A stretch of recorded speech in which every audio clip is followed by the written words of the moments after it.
Don't forget to like, follow, subscribe, and turn on notifications so that you will receive alerts when there are new episodes.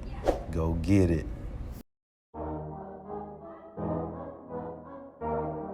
Yeah. Listen, success is whatever you make it. If you want to be happy, you want to provide for your family. Live. You got to put that work in, man. You got to go get Learn. it. See, listen, this is what I tell them. Serve. I've been grinding for so long, I wake up and chase my goals. Inspire. I go out and I go get it. How to go, You're in the that's right all I know. I place. don't You're succeed checking if I out don't breathe. Chip Success, Baker, what does it the mean? Success If I Chronicles. conquer all my goals, then I'm living out my dream. Dig deep, go out and get it. Success Chronicles. Compete until it's finished. Success Chronicles.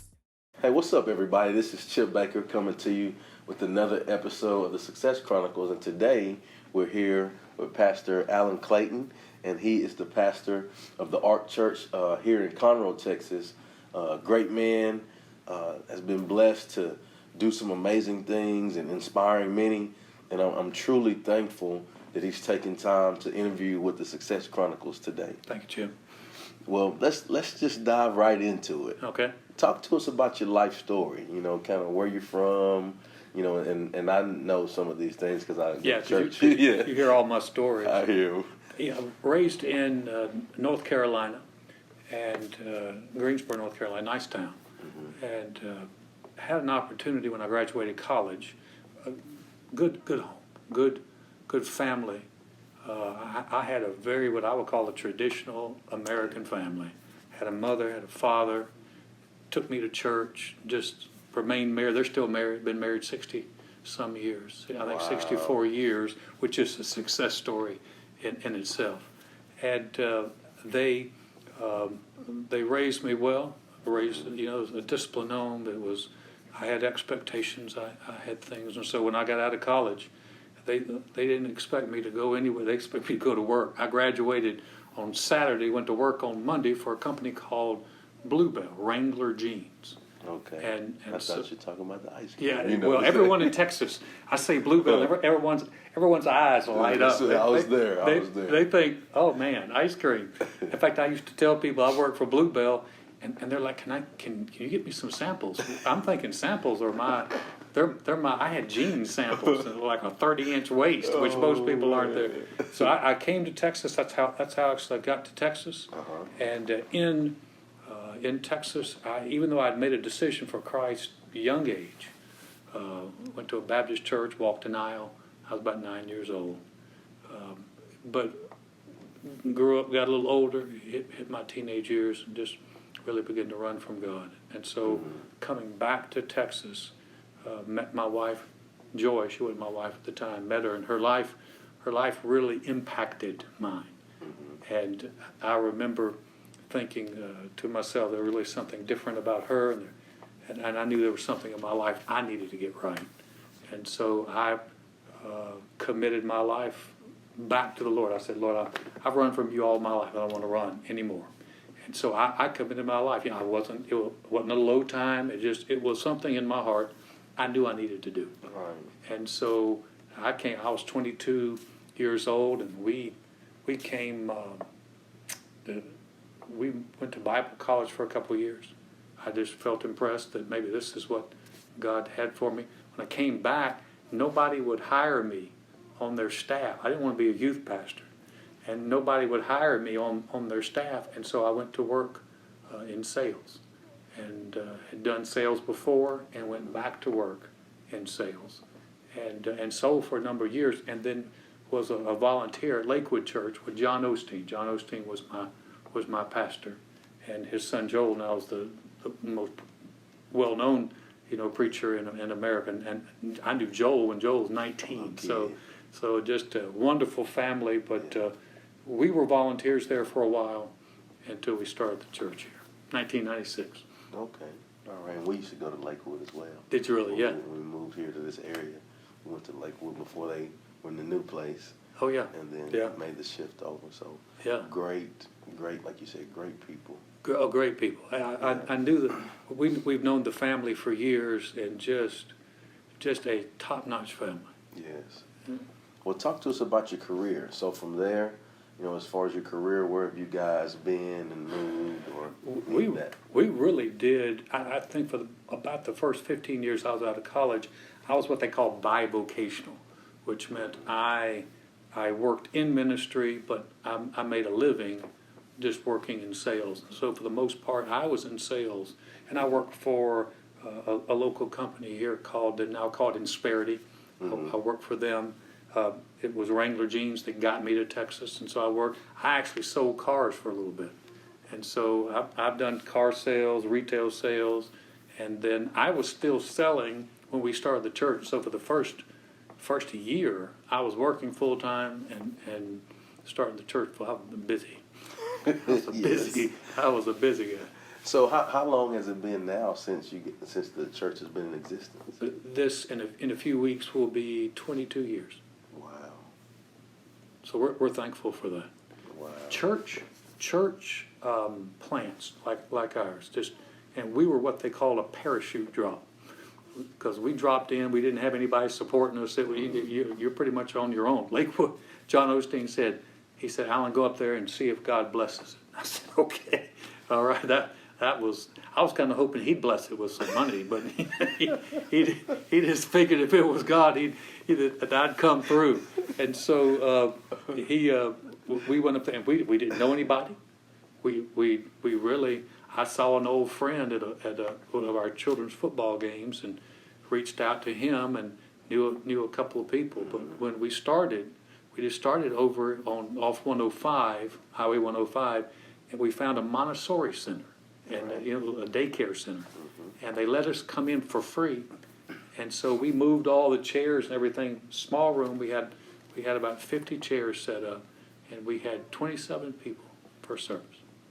So that was we didn't advertise, because I told my wife, I said, we're not good enough to advertise. We got no live worship. I didn't want a whole lot of people coming and going, I don't know about this. This is pretty sketch. I don't think I want to go this way. But it's how we got started, and yet people began to come. And definitely stepping out on faith. It really was. It was a step, and interestingly enough, though, I never forget. I talked to Pastor Osteen about it. I told him what I was going to do. I never forget it. He looked at me and said, "Don't leave your job." So he said, "Don't." And so I did. I didn't leave my job until I finally got to the place where I told admin staff at the time.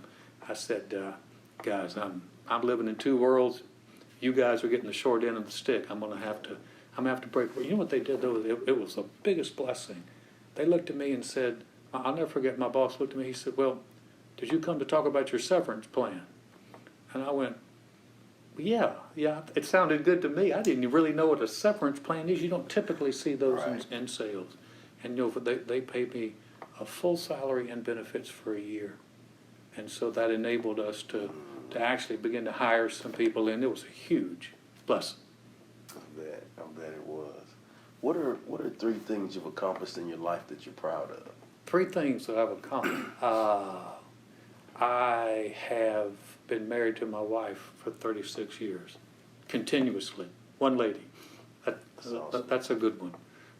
All 3 of my children know the Lord, and all 3 of them are serving Him, and that's a good one. And we've been able to pastor here for 22 years without scandal or without me losing my mind or losing my marriage or losing my family. And so it's I think those are, let me put it this way, those are 3 things I'm grateful for. There you go. I don't know if proud is not a good word. Proud would insinuate that I did a lot on that, but I am very grateful for those 3. That's awesome. What's your definition of success? Oh boy, I really believe success is doing whatever God has called you and equipped you to do to the very best of your ability, so that you're able to then, when it's all said and done, that you can leave life with saying, "Man, I gave it my best shot." It's good. I hear a lot of people say, being in alignment with your assignment. That's great. That's great. That's great. And being in education, and I'll talk to you off air about, in my family, 4th generation educators and church folk. And I always hear, them say, that to be a teacher or a person, of service, giving service, Yes. it's a calling. Yeah, I agree. And it takes special people to be able to do it well. I really believe whatever God has called us to do, that's really the sweet spot. Yes. That's where we feel most fulfilled. That's where we're most productive. But whatever God calls us to do always will bless somebody else. It's not just for us. And so, I think that's one of the differences between success as you look at it as a person of faith versus just someone who is just looking to achieve, because what we do will always impact someone else. Lasting impact. Yes. Yes. Well, what do you think it takes to achieve success? Ooh. That's a great question. First, I think finding out really what you have, and we use the phrase grace to do. I tell people say, I'd like to be a pastor, or I'd like to be this. And I tell them, I said, I didn't just pick this out of the air. I didn't just say, hey, I'm gonna be a pastor, or I'm gonna do this. I really found what I believe was God's calling on my life. So finding that, then you're finding where God's blessings, where His grace is, where He's equipped you to do it. And I think if you can find that, that's the start. That's the best starting place. And sometimes you don't find it for a little bit. I got involved in different areas and different things, but I'm working my way there. So that's part of it. The other is you're going to have to have some perseverance. You're going to have to have some stick. A lot of people get discouraged. A lot of people quit. And the success ratio for churches is a lot like business. 85% of them fail in the first 5 to 10 years. Wow. And so I think just having a perseverance and a willingness to stick, I think it helps to have good people around you. You're not going to do this by myself. I couldn't have done this without my wife's support and help and her help handling things and helping balance things. So you need good people. You need good people around you. I think you need the humility to realize what you are and what you're not. Where you have strong points and where you have weak points. Yes, sir. And because no one can do it all. I've got an executive pastor here at the Ark, Philip Moore. He's excellent. He's very detail oriented. He's excellent with budgets and finances. And I'm convinced we would not be where we are as a church without him. But you don't see him as much. He's not, so to speak, in the limelight. So people will point to me, and yet I'm looking at this guy who backs me up and makes such a huge difference and helped us reach some of the financial milestones that we need to reach, and realize it takes a lot of people to make this happen. I can carry a tune, but no one's going to call me a worship leader. So having a good worship leader, having good leaders in place, you're going to have the right kind of people. I think, just as you're saying, I'm thinking to myself, no success is achieved alone. Oh, no. And I think those great leaders, people that are blessed to influence many, understand that and, praise others and, strive on the strengths of others. Oh, yeah. And are willing to say, hey, it's not me, it's us. Yeah, for sure. It really is an us. You look at any. What was it? What was that old adage about the turtle on a fence post? Have you ever seen a turtle on? He didn't get there by himself. He didn't get there by himself. And I thought that's a great analogy. We didn't get there by ourselves. No doubt. And then, especially if you're doing something for the Lord, you also have to recognize. Even the Apostle Paul, he didn't take credit. He didn't even refer to these other ministers as great. He didn't call them great men. He didn't call them great leaders. He called them servants. He called them soldiers. He called them apostles. I think he kept a level of recognizing, by the grace of God, I am what I am. That's it. Well, I'm gonna go off the script here. Okay. I got a question that I want to hit you with. Being a member of your church, I'm blessed to be able to hear some of your great stories, and you share it with us. And I think that as a leader, just as a follower, worshiper of Christ in your church, I think you guys do a really great job of having services that reach everyone, to hit everyone's needs. Right. Whether it be, doesn't matter the age group, where you can connect and it feels like a home. Yes. What are some things that you would tell, like if there was a young pastor? My camera stopped. Okay.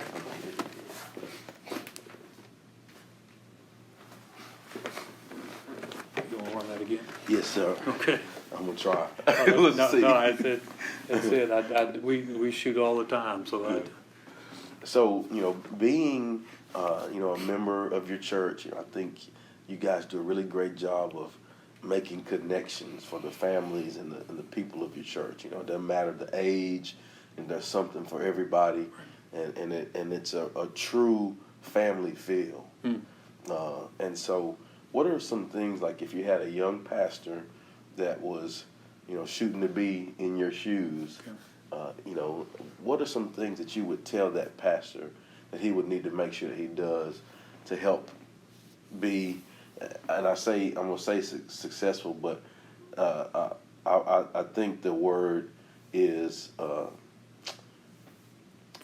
inspiring, fruitful, beneficial. Fruitful, yeah. Yes. A beneficial, yeah. That's that's everyone's unique. And everyone's going to have a unique gifting and a unique way of communicating. I think one of the things that we did, and we kind of unconsciously, is we didn't try to target a certain group. We didn't try to target, say, we're going to just reach this demographic. We believe that the gospel's for everybody. And so we just opened it up. We opened it up. And I think as a leader, you will set a certain tone. And I tell my staff, I said, one of my main jobs is not just to oversee this church, it's to set the culture, it's to set the tone. And so as a coach would set a tone and has an environment for a football team, a pastor will set a tone for a church, a father or a mother, depending if it's maybe a single parent, will often set a tone. So parents set a tone for a family. So you establish that. And so if you're friendly, you'll tend to have a friendlier church. If you love people, it'll tend to filter into the church. If you don't want to be bothered by people, they'll catch that. So there's that phrase from Pastor Osteen, more's caught than taught. And I heard someone say one time, he said, we teach what we know, we reproduce what we are. And so that I think the idea is you don't have to know it all, you don't have to be it all. You can be transparent. You can realize all of us are growing, all of us are learning, all of us are in a place. And so I think one of the things that's been helpful for me is I'm often reminded of some of my shortcomings. But here's another, and it's a great axiom. He said that people might respect you for your successes, they'll love you for your failures. And so being willing just to say, hey, all of us are in this journey, all of us are doing this. It's almost, sometimes I'll tell about arguing with joy. And my wife, arguments we had, it's almost as if you can hear the church family go, like, okay, there's hope for me, and because everyone thinks, the pastor's he's perfect, and the rest of us are not. And so I think being willing to be transparent, being willing just to share not just your successes, but your failures, and how people can overcome. And what that does is give people hope. And so that begins to create an atmosphere and an environment where people feel like they can come in, and they're going to leave with better off than how they came in. And as you say that, like I'm over here, I want to say, amen. Yeah. I want to give you, amen, Pastor. I want to hit you with one of those because it's true.